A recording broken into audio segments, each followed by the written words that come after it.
Hola Altubers, otro capítulo de nuestra serie Maestros de la Aventura, referido en esta ocasión a quien tenía que ocupar un lugar de honor en esta serie porque es uno de los nombres más conocidos del planeta de toda la historia. De hecho, es el segundo autor más traducido de la historia, después de Agatha Christie, y sin duda alguna representante de eso que llamamos el mundo de la aventura. Hay quien considera que nuestro invitado de hoy debería aparecer también en la serie de Maestros de la Ciencia Ficción,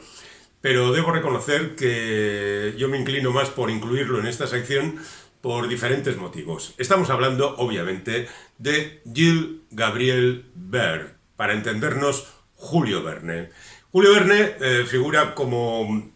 digamos, maestro de la ciencia ficción por haber incluido en sus novelas algunos elementos que avanzaban supuestos inventos posteriores, como podría ser el submarino, el dirigible y otros inventos que en el siglo XIX parecían sorprendentes. Pero no debemos olvidar que todas estas cosas ya estaban en proceso de creación, que en realidad Jules Verne o Julio Verne no inventó demasiado, sino simplemente lo que hizo fue adaptar las circunstancias científicas de la época a sus intereses. Así que lo trataremos como un gran escritor de aventuras y si podéis disfrutar de sus escritos, pues muchísimo mejor. Y si podéis encontrar las ediciones originales, es decir, ediciones no expurgadas, convertidas en relatos para niños, pues será mucho mejor porque Verne no es ese señor que escribía historias de mucho entretenimiento, sino que la rodeaba de gran documentación,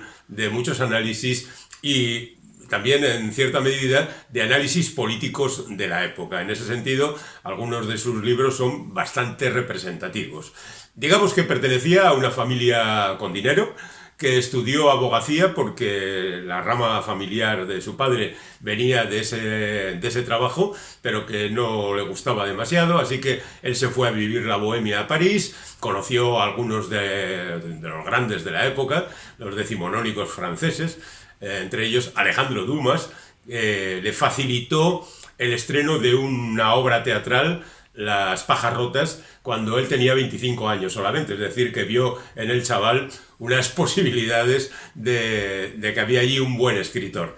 Luego hay leyendas que hablan de que vivió enormes aventuras por esos mares del mundo, que fue grumete en la India, que vivió en África durante un tiempo, pero la mayor parte de esas historias son mentiras, son leyendas, que parecen relacionar a los escritores de la aventura con las aventuras que viven sus personajes. Ocurrió con otros muchos, Emilio Salgari, por poner un ejemplo. Pero no, según parece, las grandes aventuras de Julio Verne fueron con un barquito por el Loira, viviendo aventuras más o menos domésticas. Sí es cierto que viajó por Latinoamérica en algún momento, de donde salen sus primeros escritos, como son Martín Paz o Un drama en México, que no son considerados dentro de su gran serie de los viajes extraordinarios, porque, bueno, pues son todavía muy novatas las historias que cuenta y están escritas todavía con cierto candor. Pero ocurre que conoce a un editor que se llama Pierre-Jules Herzer, al que entrega dos manuscritos. Por un lado, París en el siglo XX, y por otro, una novela de aventuras titulada 5 semanas en globo. El bueno de Pierre Jules decide que lo de París en el siglo XX es poco estimulante para el lector de la época, que es una novela más bien tenebrosa, que habla de un futuro no especialmente satisfactorio, nada brillante, sino más bien una distopía que entonces no se utilizaría la palabra seguramente, que venía a amargar un poco la vida a los lectores. Y es verdad que tardó un montón de años en publicarse este libro, solo se publicó en 1994, cuando ese siglo XX, que en el siglo XIX era adelanto de lo que está por venir, ya había prácticamente terminado. Bueno, en cualquier caso, donde sí vio posibilidades fue en esas 5 semanas en globo, que cuenta la historia de unos aventureros que, oye, ya están en un globo, que era algo bastante común para la época. El bueno de Julio Verne vuelca en esa novela pues todas las ganas juveniles de lo que él quería contar y a partir de ahí pues desata su imaginación. Es un tipo de 27 años y tiene muchas ganas de triunfar como escritor. Y ya digo que Pierre-Jules Herschel, el editor, le publica esa novela. La novela tiene tan gran éxito inmediatamente que el muy villano del editor consigue que Julio Verne le firme un contrato por el que se compromete a publicar 2 novelas al año durante un montón de años, lo cual es una empresa casi esclavista. Es verdad que luego no va a cumplirlo totalmente, pero también es verdad que va a publicar regularmente novelas y que, por ejemplo, un año llegaría a publicar hasta 3. Otras publicaría uno solamente, pero no dejaría pasar un año sin publicar algún libro, lo cual dio al editor un montón de dinero y a Julio Verne una cierta sensación de explotación. Y de alguna manera también le dirigió exactamente a ese mundo de las aventuras al que le obligaba el editor porque era lo que le estaba dando dinero. Bueno, él escribía, cuentan, de 5 de la mañana a 11 de la mañana, luego se dedicaba a otras cosas, supongo que se acostaría pronto, porque si uno quiere estar lúcido a las 5 de la mañana para escribir algo que tenga algún sentido, pues la verdad es que tiene que acostarse temprano. En cualquier caso, el número de obras es infinito, voy a ir mencionándolas, la mayor parte de ellas, pero no haré apenas comentario porque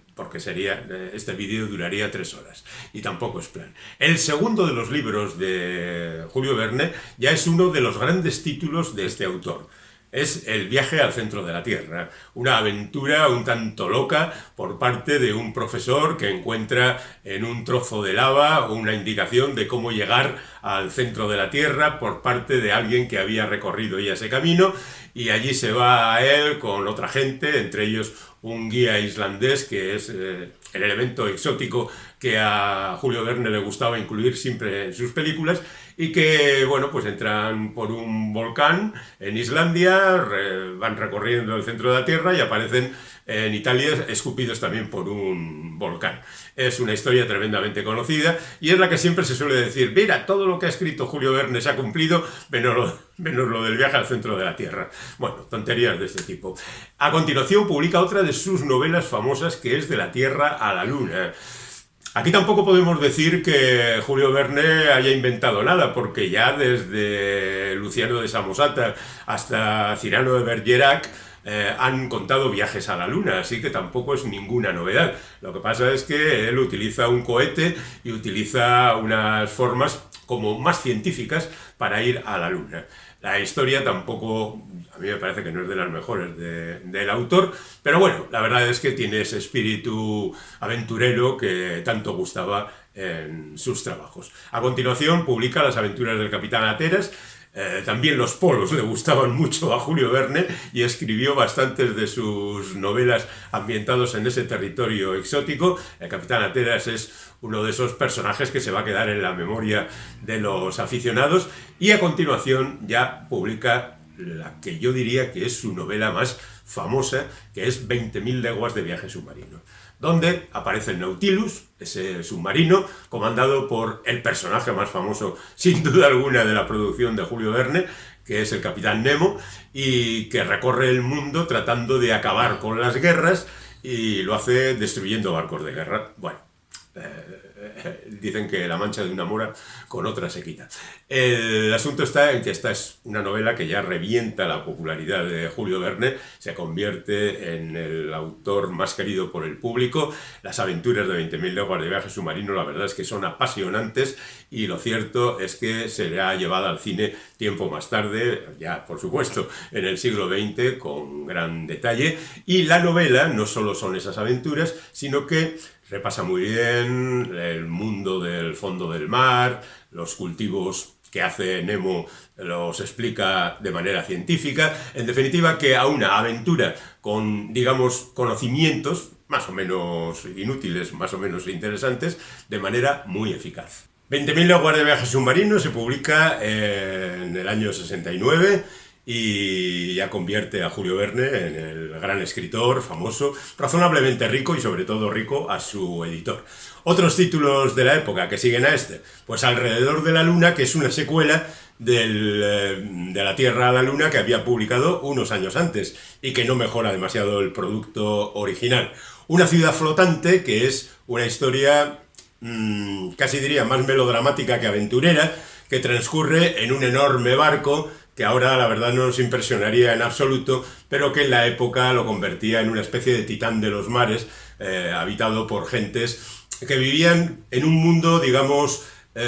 exclusivo y alejado de las penurias del resto. Vamos, un crucero de la época, ¿no? O sea, lo que ahora consideraríamos un crucero, pues en aquel entonces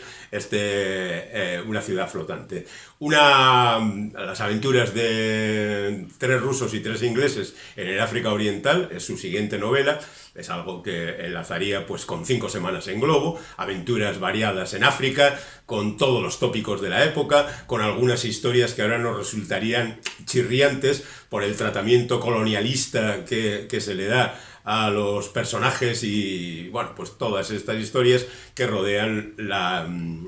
el revisitar las obras del siglo XIX, por ejemplo. El País de las Pieles es la siguiente novela, es en el año 72, cuando publica Aventura de 3 rusos y 3 ingleses, El País de las Pieles, y la tercera novela, que sería La Vuelta al Mundo en 80 días, que es otra de sus novelas más celebradas y que esta de verdad ya no contiene nada absolutamente que pueda ser relacionado con los avances científicos. Es la historia de Phileas Fogg y su ayudante Passepartout, o Picaporte, como se le conoció en una famosa novela de los años,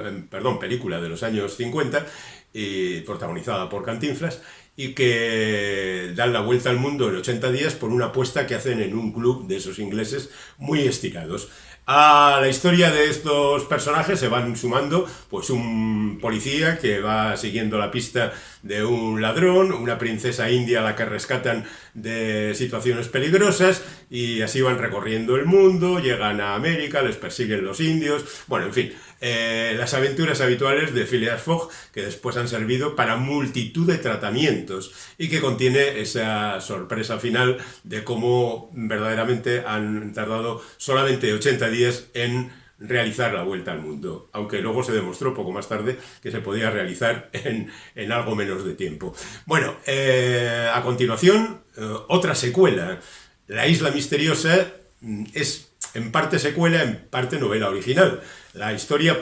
surge de la fuga de unos soldados estadounidenses que están de la Unión, que están prisioneros en un campo de concentración del bando sudista y que utilizan un globo para escaparse del campo de concentración. Pero una tormenta les lleva allende los mares hasta una isla misteriosa, donde van a encontrar multitud de peligros, de amenazas, de emociones, hasta que de repente aparece, no lo vais a creer, el Capitán Nemo y el Nautilus. Bueno, pues la verdad es que es otra de las novelas muy celebradas de Julio Verne y motivo también de algunas adaptaciones cinematográficas de las que luego hablaremos. Llegamos en los años 70 hasta el año 75, del siglo XIX por supuesto, y nos encontramos con The Chancellor, El Chancellor, que es una novela que no he leído nunca, así que no puedo decir nada de ella. No sé si es buena, mala o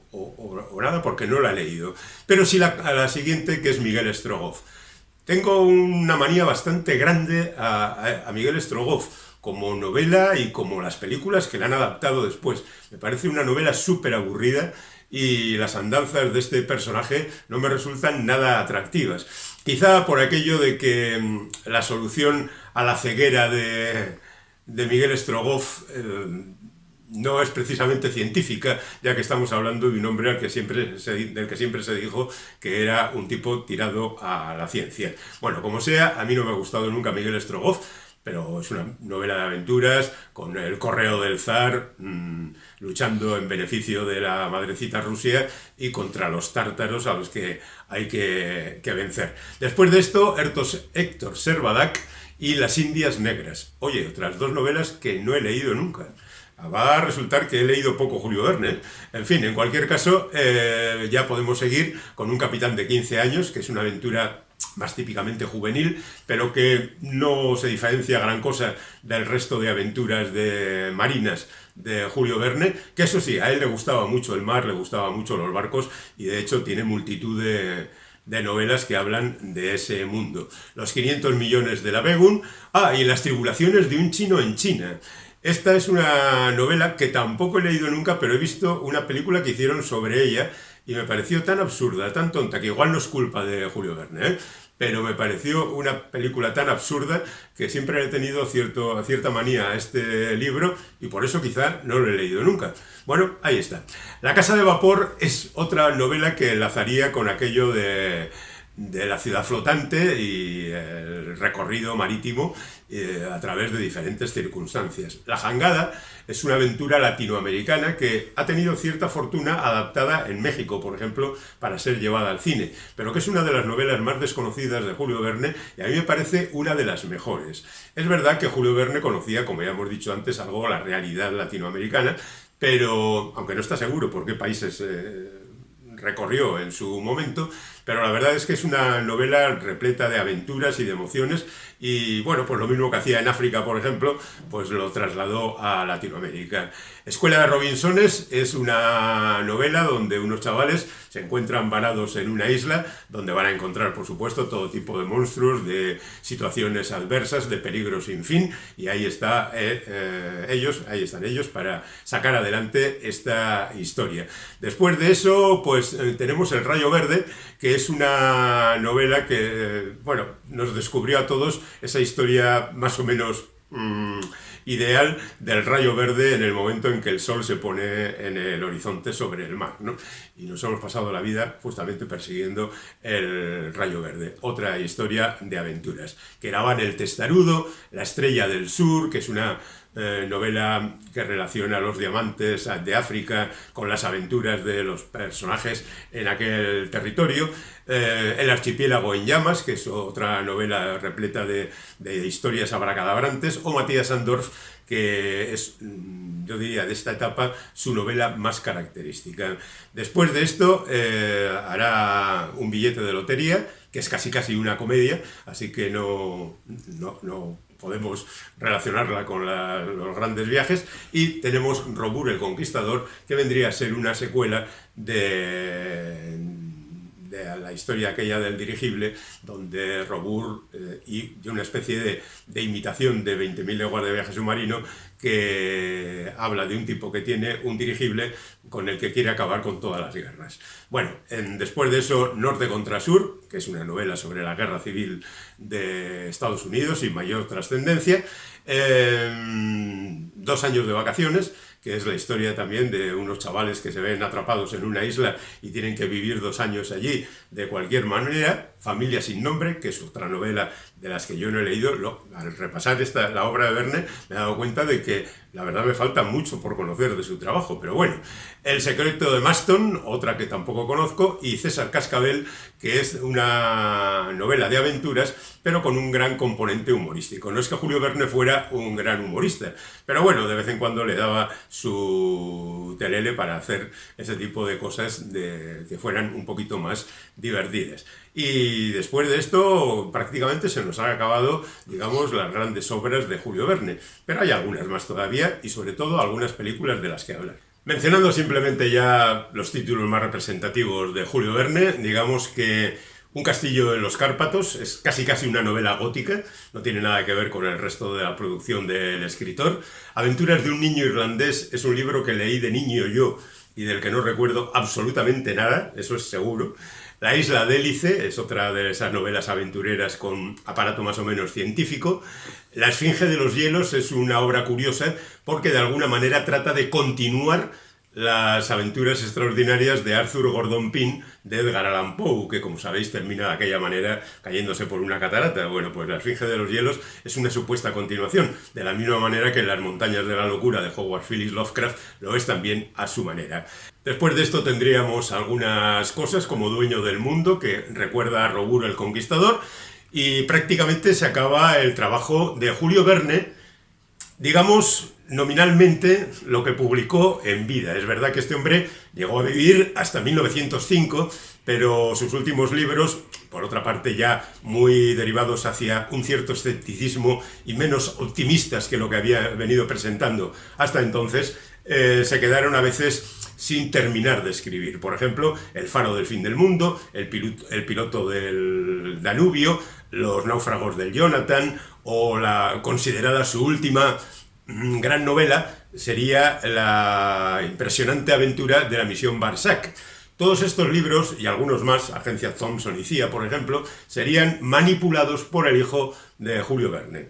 Él los dejó prácticamente terminados, eso cuentan, pero luego vino el hijo y cambió un poquito las cosas. Bueno, en cualquier caso, el asunto se ha quedado ahí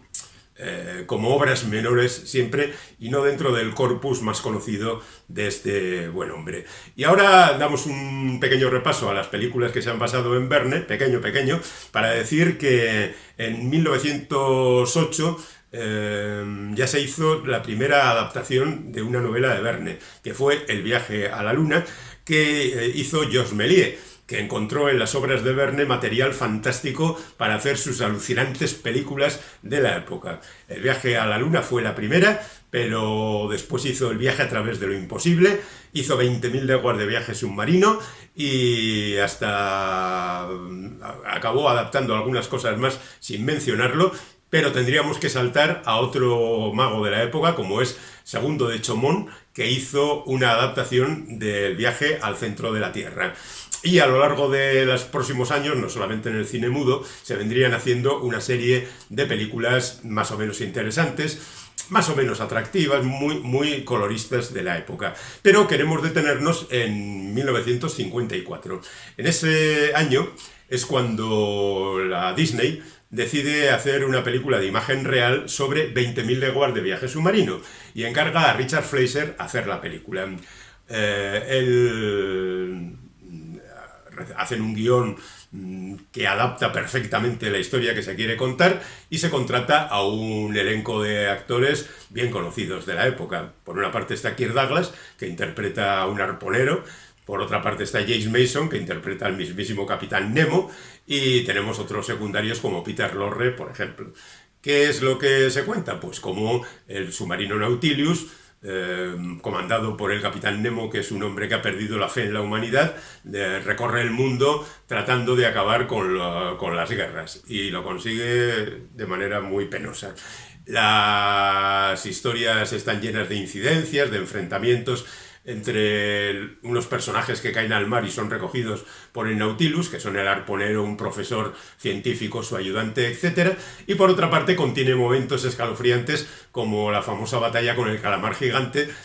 que no diré quién, pero en cierta ocasión un afamado cocinero me confesó que no comía pulpo desde que había visto esta película, del miedo que le dio aquella secuencia. Bueno, sea como fuera, la película tuvo un éxito fenomenal y fue algo verdaderamente asombroso. Y eso hizo que después de 20.000 leguas de viaje submarino se hicieran un montón de adaptaciones más de Julio Verne entre ese año 54 y los 10 años siguientes aproximadamente, y el 64. De hecho, La vuelta al mundo en 80 días, que dirigió Michael Anderson, era, digamos, el gran espectáculo que quería mostrar al mundo Michael Todd con su invento llamado el Todao, el superpantallón de 70 milímetros que quería impresionar al mundo. Lamentablemente mucha técnica, pero poca chicha en esa historia bastante deslavazada, hecha mayor gloria de las gracias de Cantinflas, que interpretaba, ya digo, a Picaporte, o Passepartout, que era el ayudante de cámara del bueno de Phileas Fogg. David Niven interpretaba al protagonista, y luego había un montón de actores y no actores, porque aparecía gente de la más variada condición que aparecía un momento en la película, y todo eso deslavazaba el conjunto y daba una sensación como de que alguien había metido la pata. Pero como espectáculo y como resultado económico fue una auténtica maravilla, porque se forraron de dinero. También de esa época, del año 56, es el Miguel Strogoff de Carmine Galone, con Kurt Jürgens interpretando al principal protagonista. Ya he dicho que no me gusta nada Miguel Strogoff, y quizás sea por esta película, que me pareció directamente espantosa, quizá porque Jürgens es un pésimo actor y la verdad es que no representaba bien al personaje protagonista. En cualquier caso, Miguel Strogoff es la obra más adaptada al cine de Julio Verne, y eso es decir bastante. Además de eso, además de otras de la época, digamos que en esos años se hace Un viaje al centro de la Tierra, con James Mason como protagonista y Pat Boone, un cantante de la época, que cumplió con todas las expectativas en el año 59, monstruos horrendos, ruinas sumergidas, erupciones volcánicas, bueno, lo más de lo más, que incrementó el interés por la obra de Julio Verne, y después se hizo El amo del mundo, con Vincent Price de protagonista y Charles Bronson de acompañante, como ya habían sido anteriormente actores en Los crímenes del Museo de Cera, y que cuenta la historia de una especie de Nemo, pero de los aires, en lugar de